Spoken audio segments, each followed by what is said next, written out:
안녕하세요 여러분, 백영기 목사입니다. 오늘 여러분들과 함께 행복한 또 에베소서 묵상 나누도록 하겠습니다. 이제껏 에베소서 묵상 나눴을 때 기본 전제가 뭡니까? 우리가 하나님 앞에서 새 사람이 된다라는 건 예수님 안에 진리가 있는 것이다. 진리만 되는 게 아니고요. 예수님 안에 진리를 넣는 거고, 그럼 예수님 안에 진리를 가졌을 때 어떠한 열매가, 결과가 나오느냐? 어저께 그 얘기했죠? 분을 내지 말고 마귀의 틈을 주지 않고, 그리고 듣는 자들에게 은혜를 끼치는 선한 말을 하고. 근데 오늘부터는 이 말에 대해서 조금 더 바울이 심도 깊게 접근을 합니다. 30절부터 읽어보겠습니다. 하나님의 성령을 근심하게 하지 말라. 그 안에서 너희가 구원의 날까지 인치심을 받았느니라. 어저께 전절이 뭐냐? 무릇 더러운 말은 너희 입 밖에도 내지 말고 오직 덕을 세우는 데 소용되는 대로 선한 말을 하여 듣는 자들에게 은혜를 끼치게 하라 라고 얘기를 했습니다. 그런데 이렇게 은혜를 끼치지 않게 되면 하나님의 성령을 근심하게 하지 말라. 거꾸로 하나님의 성령을 근심하게 한다라는 겁니다. 하나님의 성령을 근심하게 한다라는 겁니다. 여러분, 하나님의 성령을 근심하게 한다라는 게 무엇을 의미할까요? 하나님의 성령을 근심하게 하면 무슨 결과가 있을까요? 이거에 대해서 신약학자들이 주목하는 구절이 두 군데가 있습니다. 하나는 이사야 구절이고 하나는 데살로니가 전서 구절인데요. 이 내용을 심도 깊게 살펴보면 무서운 얘기입니다. 이사야 보겠습니다. 이사야 63장 10절입니다. 이사야 63장 10절 제가 읽겠습니다. 그들이 반역하여 주의 성령을 근심하게 하였으므로 그가 돌이켜 그들의 대적이 되사 친히 그들을 치셨더니. 이게 무슨 내용이냐? 63장 7절부터 보면 내가 여호와께서 우리에게 베푸신 모든 자비와 그의 찬송을 말하며 그의 사랑을 따라 그의 많은 자비를 따라 이스라엘 집에 베푸신 큰 은총을 말하리라. 먼저 주의 신이, 하나님의 신이 이스라엘 백성들에게 은총을 베풀어 줬다라는 거예요. 여러분, 이사야의 주 맥락이 뭡니까? 너희들이 마당만 밟는다. 외식적으로 종교 생활한다. 이게 주 맥락이죠. 그리고 하나님이 말하는 것에 돌이키지 않고 끝까지 눈먼 자처럼 알면서도 눈먼 자처럼 행하다가 나중에 하나님께 징계를 받는다. 이게 이사야 아니겠습니까?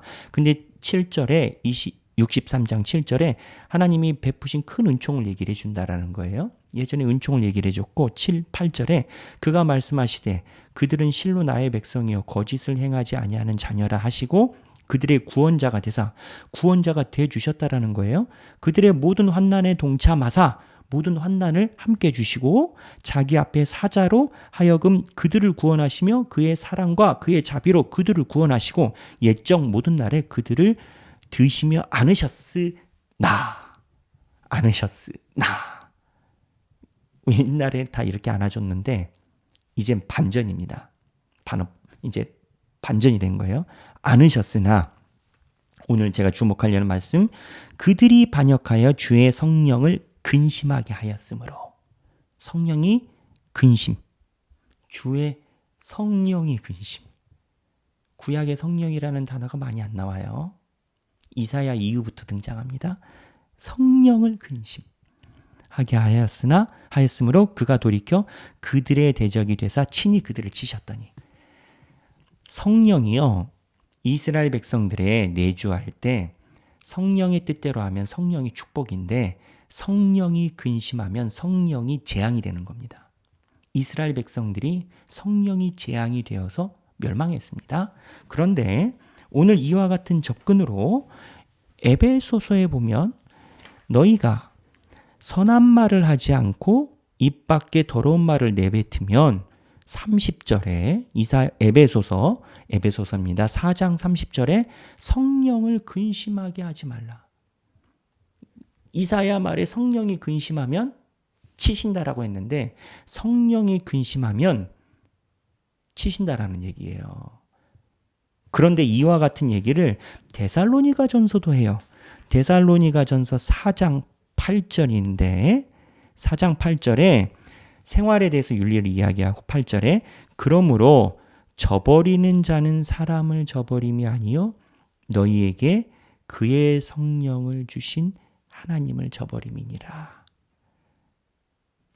데살로니가 4장의 위에 보면 쭉쭉쭉 말과 여러 가지 세 사람의 행동이 아닌 것을 이야기를 하며 성령을 저버렸다라고 이야기를 해요. 그러니까 에베소서 4장 30절로 다시 들어와 보면 성령을 근심하게 하지 말라라는 메시지는 오히려 성령이 너희를 칠 수 있다라는 메시지도 가능하다라는 겁니다. 제가 아닙니다. 학자들이, 성서학자들이. 그러면서 그 안에 너희가 구원의 날까지 인치심을 받았느니라. 성령이 있기 때문에 너희가 구원의 날까지 구원의 인치심을 받았는데 위에 있는 입 밖에 또는 선한 말을 하지 않은 것으로 인하면 성령이 근심하게 되고 역으로 얘기를 하면 인치심이 어찌 될지 모른다. 이게 조금 더 나가면 어떻게 되겠습니까? 네, 제가 입 밖에 입에 담기에 겁이 나는 내용이 되는 겁니다. 그래서 31절에 너희는 모든 악독과 노함과 분냄과 떠드는 것과 비방하는 것을 모든 악의와 함께 버리고 서로 친절하게 하며 불쌍히 여기고 서로 용서하기를 하나님이 그리스도 안에서 너희를 용서하신 것 같이 하라 라고 이야기를 합니다. 여기서 29절 30절 두 절을 할애해가지고 지금 바울이 입 그리고 선한 말 그 다음에 선한 말로 인한 은혜에 대해서 강조를 하고 있습니다. 저는 이 말씀을 묵상하면서 예전엔 몰랐어요. 이 말씀의 깊이를 몰랐는데 이 말씀에 대해서 칼빈 서적과 성서학자들 서적을 계속 보면서 알게 된 게 교인들에게 이 말을 해야 되겠다. 입술 조심함이 중요하다. 선한 말을 하지 못하고 듣는 사람들에게 은혜를 끼치지 못하는 행동이 그냥 우리는 사람이니까 그럴 수도 있지요. 저도 그렇게 생각을 했어요. 그럴 수도 있지요 라고 생각을 할 수 있지만 그게 아니라 성경에 있는 말씀대로라면 성령의 근심거리가 되고 과거에 성령이 근심하게 된 사례가 이스라엘 백성들에게 있었고 너희가 그러지 말라라는 내용과 같다라는 겁니다. 여러분 이 내용은 현대 기독교인들에게 매우 많은 메시지를 주는 내용이라고 생각을 합니다. 저도 회개합니다.